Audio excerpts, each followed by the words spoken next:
Hello friends, last lecture में हमने NCERT के एक्सरसाइज के 5 क्वेश्चंस हमने डिस्कस कर लिए थे। Chapter number 3 metals and non metals के 5 क्वेश्चंस हमने एनसीईआरटी के एक्सरसाइज के डिस्कस कर लिए थे। ठीक है, 6th क्वेश्चन आज हम डिस्कस करेंगे। आज हम एनसीईआरटी के सारे क्वेश्चन डिस्कस कर लेंगे। ठीक है, 8 या 10 क्वेश्चन हमारे बचे हुए हैं। ठीक है, 6 क्वेश्चन क्या कहते हैं वो देखो।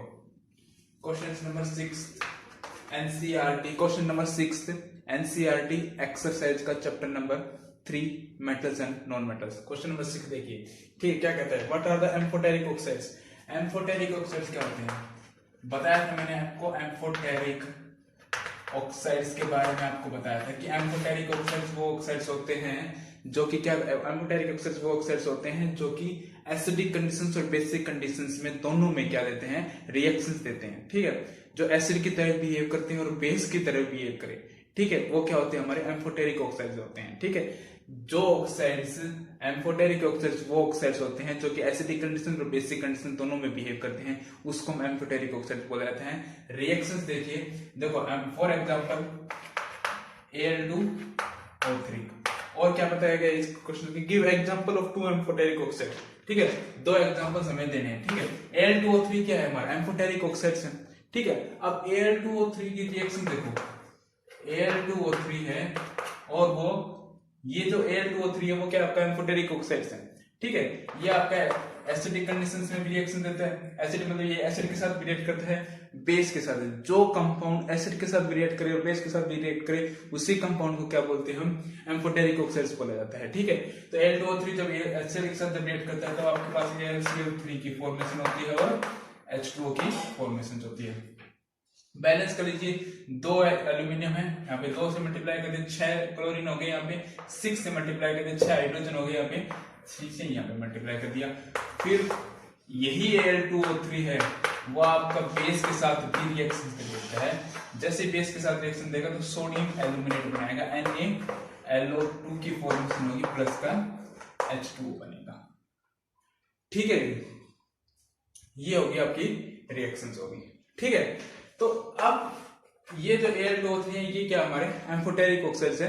ये आपके एसिड के साथ रिएक्शन कर रहे हैं और बेस के साथ भी क्या कर रहे हैं, आपकी रिएक्शन कर रहे हैं। जो कंपाउंड एसिड के साथ और बेस के साथ दोनों के साथ रिएक्शन दे देता है उसी को हम क्या बोलते हैं, एम्फोटेरिक ऑक्साइड्स बोला जाता है। ठीक है, क्वेश्चन नंबर 7 देखिए, name 2 metal which can displace the hydrogen gas. देखो 7th क्वेश्चन में ये कह रहा है कि ऐसा मेटल्स बताइए जो कि हाइड्रोजन को क्या कर सके, डिस्प्लेस कर सके। ठीक है, आपको एक्टिविटी सीरीज यहाँ पे बताई थी। एक्टिविटी सीरीज में क्या बताया था कि जो एक कुछ एटम्स थे, कुछ मेटल्स थे जो कि हाइड्रोजन से ऊपर लाई कर रहे थे, कुछ मेटल्स थे हाइड्रोजन से नीचे लाई कर रहे थे। तो क्वेश्चंस क्या है कि एक ऐसा मेटल है, क्वेश्चन नंबर 7 है एनसीईआरटी एक्सरसाइज का, उसमें ये बताया गया है कि ऐसा मेटल बताइए जो कि हाइड्रोजन को डिस्प्लेस करके। 2 ऐसे मेटल बताएं जो कि हाइड्रोजन को डिस्प्लेस कर सके और 2 मेटल ऐसे बताएं जो कि हाइड्रोजन को डिस्प्लेस ना कर सके। तो ऐसे मेटल्स कौन सा होगा जो हाइड्रोजन को क्या कर सके, डिस्प्लेस कर सके। ठीक है, जो कि हाइड्रोजन को डिस्प्लेस कर सके वो हाइड्रोजन से भी ज्यादा क्या होना चाहिए, रिएक्टिव होना चाहिए। तो हाइड्रोजन जितने भी रिएक्टिविटी सीरीज में हाइड्रोजन जितने भी ऊपर लाई करेंगे, ठीक है, वो सारे हाइड्रोजन को वो क्या कर सकते हैं, डिस्प्लेस कर सकते हैं। और हाइड्रोजन जो मेटल हाइड्रोजन से नीचे लाई करेंगे वो हाइड्रोजन को डिस्प्लेस नहीं कर सकते। हाइड्रोजन से जितने भी हैं, जैसे मान लो सोडियम हो गया, पोटेशियम हो गया, ठीक है, वो क्या कर सकते हैं, आपको हाइड्रोजन को डिस्प्लेस कर सकते हैं। लेकिन हाइड्रोजन से जो नीचे हैं, जैसे आपका गोल्ड हो गया, प्लेटिनम हो गया, वो सभी क्या है, वो सभी भी क्या लो एक्टिविटी सीरीज हाइड्रोजन से नीचे लाई करते, वो डिस्प्लेस नहीं कर सकते। ठीक है, ये क्वेश्चन आपको करना है, होमवर्क है आपका। ठीक है, 8th क्वेश्चन देखिए। 8th क्वेश्चन में क्या करे, electrolytic refining of the metal M, name anode, cathode और इलेक्ट्रोलाइट। जैसे आप इलेक्ट्रोलाइटिक रिफाइनिंग की जाती है, इलेक्ट्रोलाइट की जब आप रिफाइनिंग की जाती है, ठीक है, मेटल एम की मान इलेक्ट्रोलाइटिक रिफाइनिंग की गई है। ठीक है, इसमें आपको एनोड बताना है, एनोड कौन सा है, कैथोड कौन सा है और इलेक्ट्रोलाइट कौन सा है। ठीक है, तो देखो इलेक्ट्रोलाइट, देखो मैंने जब NaCl की, ठीक है, जब हम क्या कर रहे थे हम जब एक्सट्रैक्शन प्रोसेस पढ़ रहे थे, ठीक है, एक्सट्रैक्शन प्रोसेस पर जब हमें एक प्रोसेस में आपको इलेक्ट्रोलाइटिक रिफाइनिंग करवाई थी। ठीक है, इलेक्ट्रोलाइटिक रिफाइनिंग में आपको एक एक्टिविटी भी करवाई थी, देखना। ठीक है, आपने नोट्स में जाके पीछे पेज पलट के देखना, उसमें आपको लिखवा रखा है कि जो एनोड कौन सा होता है, कैथोड। एनोड जो होता है, एनोड के ऊपर हमेशा आपका जो इम्प्योर मेटल है, जो इम्प्योर मेटल हमेशा आपका एनोड पे रखा जाता है। प्योर मेटल है वो आपका हमेशा कैथोड पे रखा जाता है, और इलेक्ट्रोलाइट है जो इन दोनों को कंबाइन करने के बाद इसका जो सोल्यूबल साल्ट बनता है वो आपका इलेक्ट्रोलाइट होता है। ठीक है, वो आपका क्या होता है, इलेक्ट्रोलाइट होता है। ठीक है जी, तो ये था आपके 8th क्वेश्चन का। नेक्स्ट क्वेश्चन की तरफ बढ़ते हैं, 9th क्वेश्चन की तरफ। 9th क्वेश्चन देखिए, 9th क्वेश्चन क्या कह रहा है, देखो ये बहुत ही इंपॉर्टेंट क्वेश्चन है। 9th क्वेश्चन देखिए, Perseus took a sulfuric acid powder on a spatula and heated it. He collected the gas evolved by the inverted test tube over a shown in figure. ठीक है, आप NCERT में इसको question देख लेना। ठीक है, आपको मैं आंसर यहाँ पे करवा रहा हूं। ठीक है जी, इसमें क्या कहा गया है, ध्यान से देखिए, इसमें क्या कहा गया है कि देखो 9th क्वेश्चन में क्या कहा गया है, पहले एक फिगर बनाया गया। ठीक है, अब इस फिगर देखो, उसने क्या बोला कि यहाँ पे क्या है, यहाँ पे क्या है, हीट कर रखा है किसी एक यहाँ पे डाल रखा हमने सल्फर पाउडर डाल रखा है। क्या डाल रखा है ये, सल्फर पाउडर। ठीक है, ये क्या है आपका स्पैचुला है। ठीक है, स्पैचुला में क्या है, सल्फर पाउडर को हीट किया। अब इसमें क्या है, टेस्ट ट्यूब को, ठीक है, एक टेस्ट ट्यूब को इन्वर्टेड करके यहाँ पे रखा गया है। ठीक है, अब क्वेश्चन क्या किया उसने, ठीक है, उसने क्या किया, एक स्टैंड लिया जिसपे उसको क्या किया, हीट किया, किसको, सल्फर पाउडर को इसको क्या किया, हीट किया। हीट करने के बाद उसको ऊपर से किसको ढक दिया, किससे ढक दिया उसको, एक उससे ढक दिया, किससे ढक दिया भाई, एक टेस्ट ट्यूब से ढक दिया, उल्टा करके क्या रख दिया, टेस्ट ट्यूब रख दिया। फिर क्वेश्चन क्या कहते हैं कि भाई पहला है कि ड्राई लिटमस पेपर, दूसरा है मॉइस्ट लिटमस पेपर। अब देखो इसने क्या कहा है, ठीक है, यहां पे आप अगर ड्राई लिटमस पेपर रखोगे तो क्या रिएक्शंस होगी, अगर मॉइस्ट अगर लिटमस पेपर रखोगे तो क्या रिएक्शंस होगी। क्वेश्चन देखना आप एनसीईआरटी में ध्यान से, उसका सॉल्यूशंस मैं आपको बता रहा हूं। क्या है क्वेश्चन, देखो पहले में देखो, सबसे पहले क्या है, यहाँ पे क्या है, सल्फर पाउडर को क्या किया है, हीट किया है। ठीक है, अगर सल्फर पाउडर को हीट करोगे तो हीट करना मतलब क्या होता है, जलाना होता है। जलाने का मतलब क्या होता है, इंग्लिश में क्या बोलते हैं, कंबस्टन बोलते हैं। और कंबस्टन किसकी प्रेजेंस में होता है, ऑक्सीजन की प्रेजेंस में होता है। तो यहाँ पे कौन सा पाउडर है आपका, सल्फर पाउडर है। सल्फर पाउडर को, ठीक है, जब हम हीट करते हैं मतलब ऑक्सीजन की प्रेजेंस में उसको हीट किया गया तो आपके पास सल्फर डाइऑक्साइड गैस निकलेगी, ऑब्वियसली बात है। ठीक है, सल्फर डाइऑक्साइड गैस क्या करेगी, यहाँ पे रिलीज करेगी। ठीक है, तो सल्फर डाइऑक्साइड गैस रिलीज करेगी, इसके साइड में हम ड्राई लिटमस पेपर डाल देंगे। अगर हम इसके साइड में अगर हम ड्राई लिटमस पेपर रखते हैं तो कोई रिएक्शन से नहीं होगी, ऐसा तो कोई रिएक्शन नहीं देगा, क्योंकि ड्राई लिटमस पेपर है उसमें वाटर तो प्रेजेंट है ही नहीं, तो वाटर के साथ रिएक्शन कैसे कर सकता है। ठीक है, लेकिन उसी में अगर हम सेकंड देखें, किसमें, मॉइस्ट लिटमस पेपर। मॉइस्ट मतलब क्या होता है, वाटर की प्रेजेंट होना। लिटमस पेपर में मॉइस्ट मतलब क्या होता है, नमी कैसे आती है, वाटर की प्रेजेंट होता है, तभी तो नमी आती है। तो मतलब मॉइस्ट लिटमस पेपर को अगर हम सल्फर डाइऑक्साइड के पास लेके जाएंगे, मतलब सल्फर डाइऑक्साइड गैस के पास मॉइस्ट पेपर को लेके जा रहे हैं, मतलब वहां पे मॉइस्ट पेपर में क्या आपके पास हमेशा क्या है, उसके पास क्या मॉइस्ट पेपर में मतलब क्या आपके पास वहां पे वाटर की प्रेजेंट है। तो यहाँ पे अगर हम वाटर के साथ जैसे रिएक्शन करते हैं तब आपका H2SO3 सल्फोरस एसिड बन जाता है। सल्फ्यूरिक एसिड नहीं है, ये सल्फोरस एसिड है। ठीक है, सल्फ्यूरिक एसिड का फॉर्मूला होता है क्या, सल्फ्यूरिक एसिड का जो फॉर्मूला होता है वो क्या होता है आपका H2SO3 होता है। सल्फ्यूरिक जो एसिड होता है उसका फॉर्मूला क्या होता है, सल्फ्यूरिक एसिड का फॉर्मूला होता है, सल्फ्यूरिक एसिड का फॉर्मूला होता है H2SO3, ये क्या है, H2SO4 है। ठीक है जी, ठीक है, नेक्स्ट क्वेश्चन देखिए, 10th क्वेश्चन।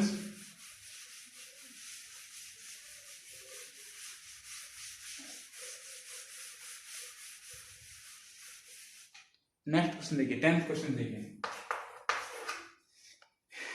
10th क्वेश्चन देखिए, state two way to prevent the rusting of the iron. State to prevent the rusting of iron, मतलब लोहे के जंग लगने से बचाने के लिए हमारे पास क्या प्रिवेंशन होती है, ठीक है, ये भी करवा रखा है आपको। क्या क्या प्रिवेंशन होती है, पेंट करते हैं, ग्रीस या ओएस लगाते हैं, ठीक है, अलोइंग लगाते हैं, ठीक, अलोय करते हैं, ये सभी क्या है उसकी प्रिवेंशन है, वो सब इसमें लिखना है आपको। ठीक है, 11वां क्वेश्चन देखिए, ये भी क्या आपका होमवर्क है। ठीक है, 11वां क्वेश्चन क्या है, what type of the oxides are the form when non metal combine with the oxygen. ठीक है, जब आपका नॉन मेटल ठीक है ऑक्सीजन के साथ कंबाइन होता है तब आपके पास क्या रिएक्शंस होती है, ये पूछा गया है 11th क्वेश्चन में, एनसीईआरटी एक्सरसाइज का 11th क्वेश्चन में पूछा गया है। जब भी आपका नॉन मेटल ऑक्सीजन के साथ क्या क्या क्वेश्चन पूछा गया है, what type of the oxides are the form when non metal combine with the oxygen. जब भी आपका नॉन मेटल ऑक्सीजन के साथ कंबाइन होता है तब क्या क्या रिएक्शन होती है, सिंपल सी रिएक्शन है। एक कार्बन के साथ मैंने आपको ऑक्सीजन के साथ रिएक्शन करवाई थी, क्या बना था आपका CO2 बना था, कार्बन डाइऑक्साइड। ठीक है, तो नॉन मेटल की और भी बहुत सी ऐसी रिएक्शंस होती हैं, आप देख सकते हैं यहाँ पे। ठीक है जी, 11th क्वेश्चन हो गए हैं, 10th हो गया है, 12th क्वेश्चन देखिए। 12th क्वेश्चन है गिव रीजन प्लेटिनम, देखो फर्स्ट है 12th का फर्स्ट है platinum gold Ag are used to making the jewellery. Platinum gold और silver Ag are used for jewellery.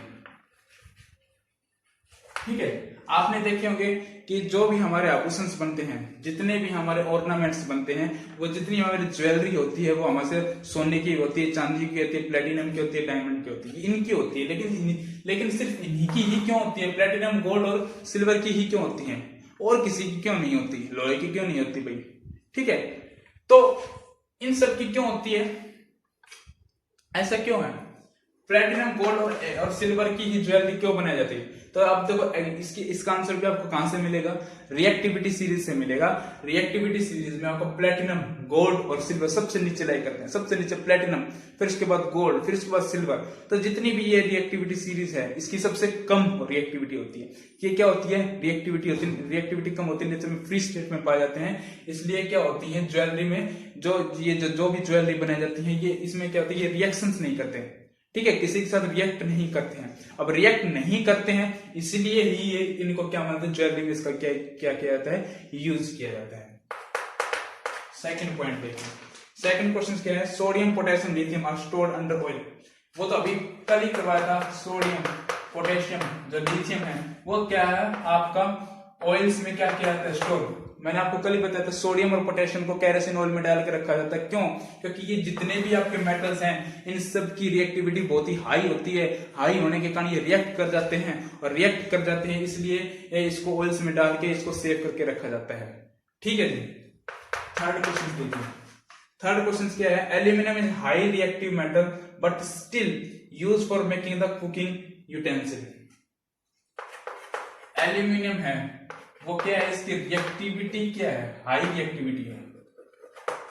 ठीक है, हाई रिएक्टिविटी है, लेकिन फिर भी ये आपके कुकिंग में आपका क्या किया जाता है, यूज किया जाता है। क्यों यूज किया जाता है, देखो आप जो आप लंच लेके आते हैं, लंच लेके जाते हैं स्कूल के अंदर, तो जिसमें भी आपकी एल्यूमिनियम फॉइल्स में आप डाल रैपर करके लेके जाते हो। ठीक है, लेकिन एल्यूमिनियम की आप रिएक्टिविटी सीरीज में जो एल्यूमिनियम मेटल देखोगे उसकी रिएक्टिविटी तो बहुत ही हाई होती है, लेकिन फिर भी इसका क्या किया जाता है, यूज किया जाता है। क्यों किया जाता है, क्योंकि जो एल्यूमिनियम है वो क्या होता है, वो रिएक्ट होता है। आपका एल्यूमिनियम है वो ऑक्सीजन एल्यूमिनियम है, ठीक है, वो आपका ऑक्सीजन एल्यूमिनियम जो भी है आपका एल्यूमिनियम है, ऑक्सीजन के साथ रिएक्ट करके आपका Al2O3 बना देता है। ठीक है, Al2O3 की अभी बढ़ रहा है, Al2O3 की फॉर्मेशन देता है। Al2O3 की फॉर्मेशन देने के बाद जो इतना ज्यादा हाई रिएक्टिव होने के बाद ये जो कुकिंग जितने भी होते हैं उसका पूरा एनवायरनमेंट हो जाता है, तो वो उसका क्या होता है, प्रोटेक्ट कर लेता है। प्रोटेक्ट एनवायरनमेंट है वो रिएक्ट करने के बाद ये क्या कर लेता है, प्रोटेक्ट कर लेता है। इसीलिए Al2O3 रिएक्टिव होने के बाद भी इसको कुकिंग ऑयल्स में रखा जाता है। कुकिंग ऑयल्स में इसको यूज किया जाता है। ठीक है, नेक्स्ट है कार्बोनेट एंड सल्फाइड और usually converted into oxide during process of extraction. Carbonate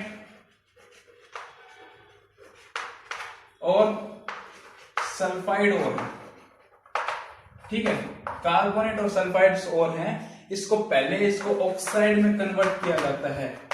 देखो ये क्वेश्चन आपको करवाया था। कार्बोनेट और जितने भी सल्फाइड ओर्स हैं इनको सबसे पहले ऑक्साइड में कन्वर्ट किया जाता है। क्वेश्चन ध्यान से पढ़ना है इसको। कार्बोनेट और सल्फाइड ओर्स हैं, ये किस में कन्वर्ट किया जाता है? ऑक्साइड में कन्वर्ट किया जाता है, फिर उसके बाद हमने मेटल निकाला जाता है। ठीक है, तो मैंने आपको बताया था कि रोस्टिंग प्रोसेस बताया था, कैल्सिनेशन प्रोसेस बताया था कि जितने भी कार्बोनेट और होते हैं, सल्फाइड ओर्स होते हैं, उनको पहले ऑक्साइड में कन्वर्ट किया जाता है। In the presence of oxide, in the absence of oxide. ठीक है, ऑक्साइड्स में कन्वर्ट किया जाता है, फिर उसके बाद उनकी रिडक्शन की जाती है। ठीक है, तो जितने भी आपके कार्बोनेट और सल्फाइड्स होते हैं उनको डायरेक्टली हम उसमें से हम मेटल्स ऑब्टेन नहीं कर सकते, क्योंकि इनको पहले सबसे पहले इनकी रोस्टिंग और कैल्सिनेशन की जाती है, इनकी ऑक्साइड्स में कन्वर्ट किए जाते हैं, फिर इसके इलेक्ट्रोलाइट के रिडक्शंस की जाते हैं, फिर हमें मेटल मिलते हैं। ठीक है जी, तो ये इसके 4 पॉइंट थे, ये आपको करने हैं। इनके आंसर्स आपको ग्रुप पे सेंड कर दिए जाएंगे, लेकिन आंसर सेंड करने से पहले मैंने अभी तक आपको आंसर क्यों नहीं सेंड किए? क्यों नहीं किए? क्योंकि आंसर सेंड करने से पहले आपको समझना जरूरी है। ठीक है, कोई क्वेश्चन क्या कह रहा है, उसकी लैंग्वेज क्या कह रही है, उसको समझना जरूरी, क्योंकि सबसे मोस्ट इंपोर्टेंट बात होती है लैंग्वेज को समझना। क्योंकि कई बार हमें लैंग्वेज समझ में नहीं आती है और हम क्वेश्चंस को रटते रहते हैं, क्योंकि क्वेश्चंस को रटना नहीं है, समझना है क्वेश्चंस को। ठीक है जी, नेक्स्ट क्वेश्चन देखिए, 13th क्वेश्चन है। You must have the tarnished copper wire being used clean and the lemon और टर्मिनल और द जूस। ठीक है, 13th क्वेश्चन आप पढ़ के देखना, एनसीईआरटी का क्वेश्चन है। उसमें यह बताया गया है कि जितने भी आपके पित्तल के जो बर्तन है, कॉपर के जो बर्तन हैं, उनको आप जितने भी आपके जो पित्तल के जो बर्तन हैं जो अब गंदे हो जाते हैं, तब उनको आप नींबू से क्या कर लेते हो? साफ कर लेते हो। ठीक है, नींबू से साफ करने के बाद वो चमक जाते हैं। क्यों चमक जाते हैं, उसका क्या रीजन है? ठीक है, तो कॉपर को जो मेटल्स है, ठीक है, कॉपर जो मेटल है वो आपका H2O और क्या CO2 और O2 के साथ प्रेजेंट होकर आपका क्या बना लेता है? CO2 बना लेता है। ठीक है, क्या क्वेश्चन बताया गया कि you must have the copper metal. ठीक है, copper metal vessel being used clean and lemon damage जो explain why the sure substance are effective in cleaning the vessel. Cleaning the vessel मतलब देखो जितने भी आपके मेटल्स हैं, देखो हमारा Cu यहाँ पे क्या बनेगा? OH twice CO thrice, CO thrice, ये कंपाउंड बन जाएगा। ठीक है, CuOH twice CO thrice, ये आपका क्या बनता है? कंपाउंड। जितने भी आपके कॉपर मेटल हैं उनके साथ जैसे ही H2O CO2 और O2 के साथ जब जैसे कंबाइन कर देते हैं तो ये हमारा कंपाउंड बनता है। ठीक है, और ये कैसा कंपाउंड बनता है? ग्रीन कलर का होता है। ठीक है, ये रिएक्शंस होती हैं हमारे पास, ग्रीन कलर का हो जाता है और वो क्या करने लगता है? और वो लस्टर करने लगता है, चमक देने लगता है। ठीक है, तो ये क्वेश्चन आप देख लेना, मैं आपको सेंड कर दूंगा। 14th क्वेश्चन देखिए आप, 14th क्वेश्चन और 15th क्वेश्चन है। ठीक है जी, 14th क्वेश्चन आपका SW रहेगा, होमवर्क रहेगा, पढ़ के देखना, हो जाएगा आपसे। ठीक है, और 15th क्वेश्चन है why the copper is used for the hot water tank and not the steel। हमेशा आपको हॉट वाटर में 15 क्वेश्चन देखिए, हॉट वाटर में आपका कॉपर मेटल्स का यूज किया जाता है, ना कि आपका स्टील का यूज किया जाता है। स्टील का यूज नहीं किया जाता, कॉपर मेटल्स का यूज किया जाता है, क्योंकि कॉपर है वो क्या माना जाता है? आपका good conductor of heat and electricity माना जाता है। गुड कंडक्टर माना जाता है, हीट और इलेक्ट्रिसिटी का माना जाता है कि। और जो स्टील है उसमें आपका मेटल्स और नॉन मेटल दोनों मिक्स होते हैं, मेटल्स और नॉन मेटल दोनों मिक्स होते हैं। ये अलॉय माना जाता है, ये प्योर मेटल्स नहीं होता, आपका अलॉय माना जाता है स्टील, प्योर मेटल्स नहीं होता। ठीक है, और जब कॉपर मेटल हो तो प्योर मेटल्स है, good conductor of heat and electricity माना जाता है, इसलिए वो हॉट वाटर टैंक्स में हमेशा कॉपर मेटल्स का यूज किया जाता है, ना कि आपका स्टील का। ठीक है, 16th क्वेश्चन देखिए, difference between the metals and non metal on the basis of property, chemical property. Metals और नॉन मेटल्स की डिफरेंस आपको फिजिकल प्रॉपर्टी भी करवा रखी, केमिकल प्रॉपर्टी भी करवा रखी है। ठीक है जी, तो ये थे आपके क्वेश्चंस, एनसीईआरटी एक्सरसाइज के क्वेश्चंस हैं। ठीक है, वो हमारे कंप्लीट होते हैं आज। ठीक है, एक एक क्वेश्चन आपको डिस्कस करवा दिया जाए। अब आपका काम क्या है? ठीक है, अब आपका काम क्या है? सारे एनसीईआरटी के जो भी क्वेश्चंस हैं वो आपको फेयर नोटबुक में लिखने हैं, सॉल्यूशंस आपको सेंड कर दिए जाएंगे। आपको एक एक क्वेश्चन यहाँ पे समझा दिया गया है, ठीक है। समझना पहले वीडियो को, अच्छे से देखना वीडियो को, फिर उसको समझना, फिर उस क्वेश्चन को क्या करना, उसका फेयर नोटबुक में राइट करना और उनको लर्न करना है, ठीक है जी। Okay, thank you so much. Next video में हम मिलते हैं एनटीएससी क्वेश्चंस के। और एक और काम है आपके लिए कि आप चैप्टर नंबर जो 2 है, chapter number 2 acid base and the salt है, उसको अच्छे से रिवाइज करना है, क्योंकि कल हम एनटीएससी क्वेश्चन डिस्कस करेंगे चैप्टर नंबर 2 के, ठीक है। एनटीएससी क्वेश्चन डिस्कस करेंगे। डिस्कस करने से पहले आप लोगों को चैप्टर नंबर 2 है वो क्या करना है, आपको रिवाइज करना है, बस एक बार रिवाइज करना है। रिवाइज करने के बाद फिर एनटीएससी क्वेश्चन हम डिस्कस करेंगे, फिर उसके बाद चैप्टर नंबर 3 के एनटीएससी क्वेश्चन डिस्कस करेंगे। Okay, thank you so much.